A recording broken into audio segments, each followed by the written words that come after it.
Specialist.io.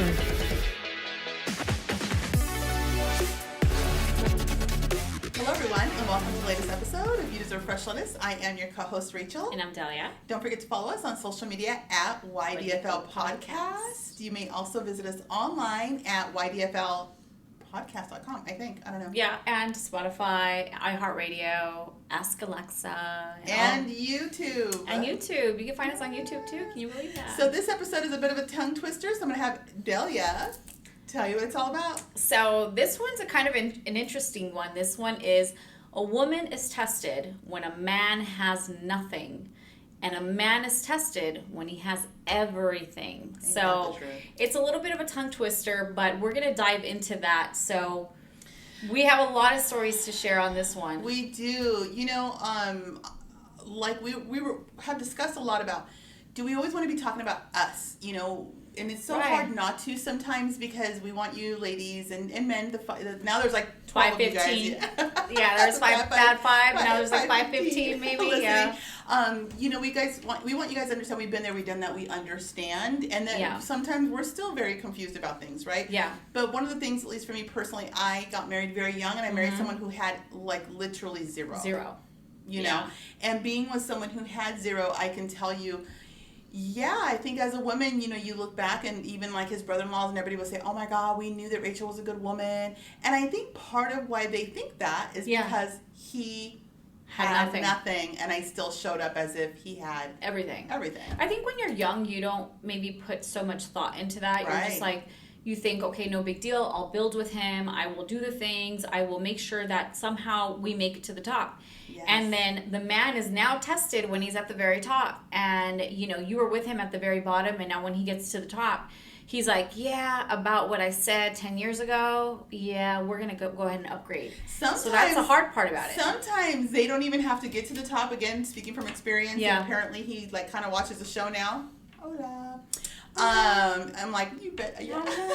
We're not talking about you. We're not talking about you directly. But sometimes it's as simple as a feeling that they have. They don't even have to reach the top. They can feel like, well, I have this amazing woman that all these guys, you know, wish they had or whatever. Yeah. Or you buy a watch and then or a ring. Yeah. Because I was in that situation where all of a sudden these very attractive women were like, oh, I love your ring. I love your watch. Mm-hmm. And it's just a confidence thing. And some men, when they have a lot of confidence, they don't even have to have what yours had to just... Well, you know, but I see it a lot more often than not, and it's kind of like what you said. We don't want to make this about us because you see it a lot. You see it in celebrities. You see it in life. You see it in the world.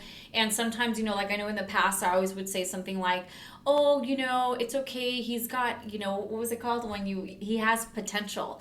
And it's always the potential, right? And it's always like the Captain Save-A-Ho, like, well, I know that we can make it happen. And then you don't know what that person's going to be like when, you know, you see the potential, you bring out the potential, and then he's like, sorry about it. Like, I'm sorry about what I said, but, you know, there's all these girls. And another thing on top of that I've noticed is that the women will always look at who he's with. He may not be very good looking. He may not be all the things. The women size the man up by the way the woman he has his arm around. So if the woman's to her nines, nice, you know, got nice shoes on and like the watches, the jewelry, just put together. She's put together very well. The woman will always just look at like, what does he have that she's with him? And oftentimes it has nothing to do with money. It's like, they have the stories of, I met him when I was 17. Yeah. We were young. We were in love, you know, whatever it is. And then all of a sudden, this guy's like now in his 40s. He's made a name for himself. And, you know, there's always that woman behind that great man that no one talks about. And you know what? But it's so funny because I've been in these like events where you'll see a really gorgeous woman with like a regular guy with like a dad bod who's like 50. And everybody, dad bods are in though. By the way, that's what I had heard. Dad bods, but you know, I guess I had kind of like a mom bod, whatever. I actually don't like dad bods. But you know, I think that one of the funniest things I ever heard was when I saw other guys tell that guy, "Dude, well, how rich are you?" Oh, and so I think for men, it's like, how rich are you if you're with this beautiful, gorgeous woman? Yes. And then it's like, and then now he's like, what? I can pull her and I can pull 10 other ones. Like, it's easy for me without realizing you just have a great woman. You know, the movie The Wolf of Wall Street, based on true story, right. It had a really interesting sort of like revelation to it, in that I think that when men, you know, have money, they understand that all of their opportunities get elevated. That includes the person that they fell in love with. Right. And we've said this on the show before. Right. Ladies, if you're with a man right now who you were with before he was on his grind, before he made it, and you're just like, yeah, I promise you everything he told you, he believed it. All the I love yous, all the I'm gonna do this for you together. Like, I'm gonna build you the house. Like, we're gonna retire together. Like, I can put money that he genuinely believed that. Once he has what he has, and he has the flashy things in the big house, or the women become aware that he has these and then things. Once they come over, like the cousins become trifling, the best friends are side looking, and it becomes a thing, by the way. And we, because we're energetic beings, we pick it up. And sometimes I know that in the past, and even people that I talk to, it's like, is it like you're crazy? And it's like, no, you're not crazy, because I even see it and feel it, and it's always, you know, it's real when someone validates it and says, why was she acting like that? Or why was she being so, like, chummy and, like, so, you know, like, she was laughing being so a little forward. too hard at the joke. Like, the dude's not that funny. Like, he's funny, but he ain't that funny. So you give a man a taste of that, right? There's the one thing of, like, oh, his ride or die, which is you or whoever, you know, and his wife. And then as he goes forward in life and all the big things start happening, the options start changing. And let's face it, ladies, as we are standing by these guys, we're just getting older. We're having to do more, you know, more things to sort of hold ourselves together. Yes. And yet here they go, younger and fresher and whatever. It becomes like the movie Death Becomes Her, where she's falling apart. Like all pasted, plastered together, going, getting everything done. But, you know, at the end of the day, you have to remember before you go, oh my God, but, you know, I got a BBL, or I got all these things done. Men just like new, and let me tell you, they're gonna get a lot of new options for sure. Especially if he's rolling up in that sports car that he always wanted to have, and then all of a sudden he gets it. The girls are gonna be, you know, just very much groupies. And I love the story that you told me many times over and over again about a man that had a dealership that was with this Mexican lady, like a señora that was just like cooking tortillas, very minimizing. Like, do you remember that story? Because I would love for you to share that, like that. But no names. I'm just saying. I mean, I doubt that he watches the show, but he is an older gentleman. I met him when he's already older. He told me his story about how he used to literally wash the cars on the lot because he came from Mexico. Right. And he was just like, it was a job. Right. And he had his, you know, señora. Yeah. And they're from Mexico, and they have big dreams. He had big dreams. And he's like, I'm gonna own one of those dealerships. And we're talking like we're talking like a GMC Chevrolet. Wow. So he was like out there. And so anyways, he did the thing. He got the owner's ass, got his education, and started moving up. She supported him along the way. The moment this dude started making money, the moment it's like champagne, he went into Kanye mode, and you know, you stand by him because he'll leave you for a white girl. So he ended up marrying this tall, beautiful white woman who worked, I believe, in finance at the dealership, and ended up marrying her. And let me tell you, she was swiping his card. She was using Nature's credit card to get the ring. So let me tell you what happened. Obviously, he left the first one. I don't even know where that lady ended up or whatever happened. But she didn't like leave with a bunch of money. It wasn't like that at all. The blonde one got all the things because when the economy took a dump, he had to get rid of the dealership and everything.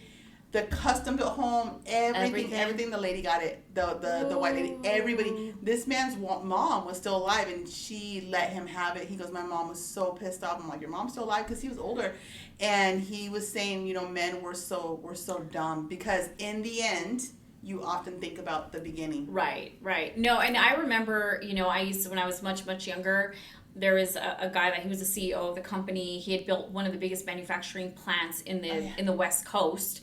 And his wife, you know, was with him from the beginning. He used to work in the manufacturing plant, just kind of similar to your story. And all of a sudden he got an account, started kind of doing the facial creams and the this and the that.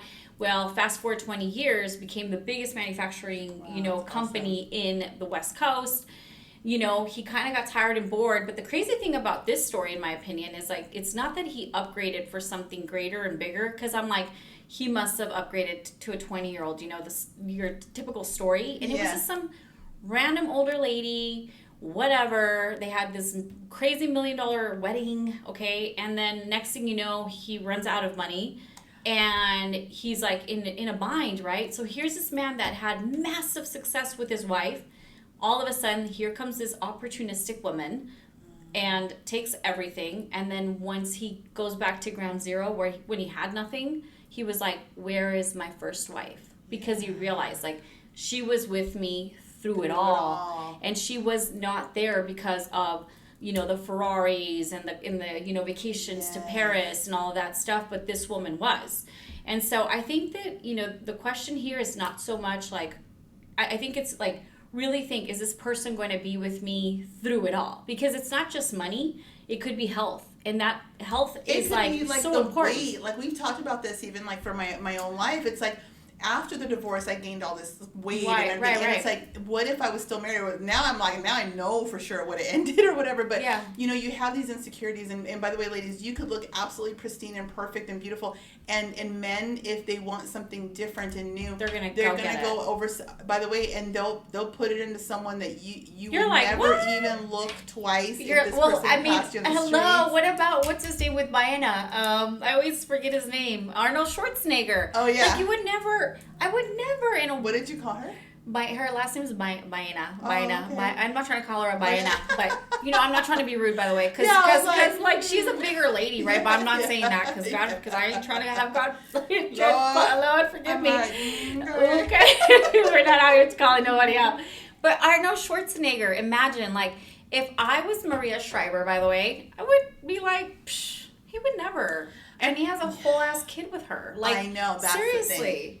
And I think the hardest thing about that, not to get off track, is that then that's the kid that ended up looking the most like him. No kidding. Loves of fitness. Yes, that whole thing. But, you know, I think at the end of the day, I often say to myself, you know, I'm now, you know, I'm in the dating world, so to speak. You know, you're in the dating world, and I have to always ask myself, if this person had nothing, would I still find them interesting, intriguing, attractive? Right. There's all these things you have to say. I think as women, we do have to do that. Not that we're going to go for someone that doesn't have their stuff together, guys. Like, we're not saying that either. But if you're going to make sure that everybody has to check these boxes, including financials, that you can at least, as women, go, remove all that for just a second. Right. And just see him, and what do you see? And if you're like, oh my God, he makes me laugh, or oh my God, I feel so safe around him, then you know what, proceed. You know what I mean? Yeah, I mean, I think it's like the gifts, the going out, the dinners, the shopping. I think that's nice, but when you don't have that and you're just literally in a room by yourselves, or you're at a beach just laying out,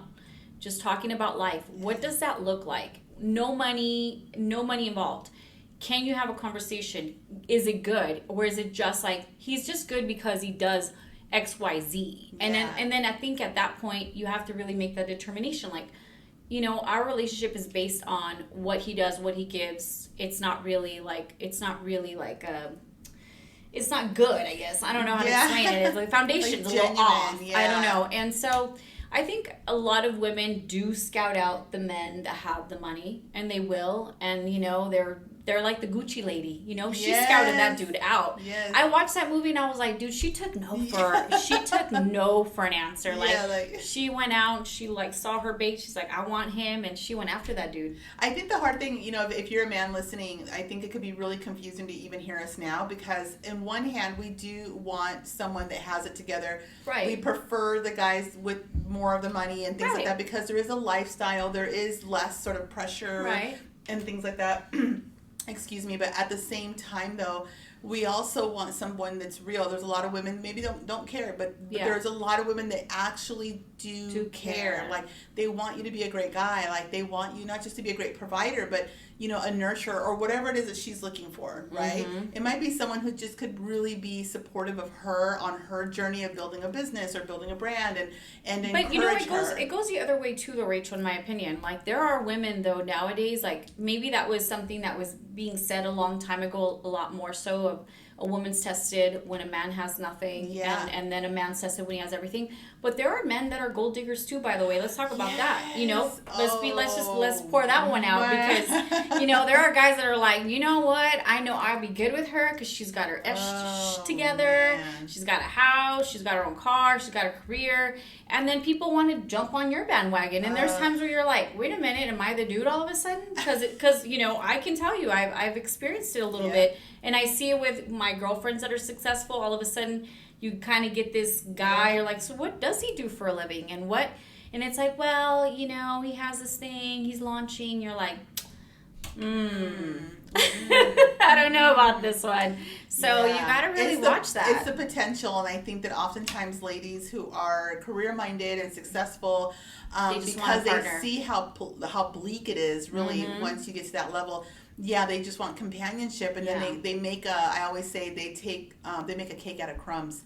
And, you know, you can see someone with potential, and you start building that cake because you want it to be real, you want it to be great. And it just isn't. It just isn't, because at the end of the day, and maybe there's a whole other episode, we've talked about this, you know, if you're not making at least what she's making or more, it becomes really sort of topsy-turvy. It's a tough psychological thing, I think, for women. For sure. But, you know, at the end of the day, just gut check your motives, like whether it's a man or a woman or woman to a man, however it is, whatever your dynamic is, you got to gut check. Like, does this feel right? Is he my long haul? Is she my long haul? Or is she just here because it's beneficial? Yes. And I think at the end of the day, nobody wants to be used. You want to make sure that whoever is here, you're contributing, and you guys are both in this great synergy. And if it doesn't feel right, you gotta go, because life is short. It is, and you can feel when the person's leaning in. You know what I mean? Like, you want someone. There's a saying that says to be loved is wonderful, but to be understood is profound. And I think that so often, I love that, men they get distracted. We get distracted by the gifts and the words and the fun, the fancy shiny things. But men get distracted by the parts and the beauty and the this and so sometimes you have to go and put that aside a little bit and go, man, how does she actually make me feel? Or like, does she stimulate my mind? Or does he stimulate my mind? Does he make me laugh? Like I said earlier, there's all these things that by the way, it matters. You can't put that stuff aside because he checks the financial box. It's better, in my opinion, to be single and wait for the guy that checks the financial box first and foremost as a prerequisite to even like be in the zone. Yes. And then from there go, oh my gosh, does he have the other qualities? Right. Like, is he as active as I am? Yes. Or does he like to travel? Or does he like to cook? Does he like whatever it is? You guys have to kind of meet in the middle and say, okay, you know, this is a good match because I love doing these things. And if you're a very active person and then the guy has money but he wants to sleep on the couch, he's like, well, I'm just tired. That's going to be an issue, guys. Yeah. You know what I mean? Or a girl. She's just like, I just want to hang out in the room. I don't want to go anywhere. Homebodies, you know, so you have to just, you know, I don't think that this is along those lines, but it could if you're being with someone that is really wealthy, but they're not stimulating you. There. It's like, oh. Yes. But anyways, I think that's all we have for you. Today it's a nice, short, simple one. But thank you so much for tuning in again. Don't forget to follow us. New episodes every single Tuesday. And you can check us out on the favorite podcast platforms and on YouTube. And on Alexa. See you next week. Cheers.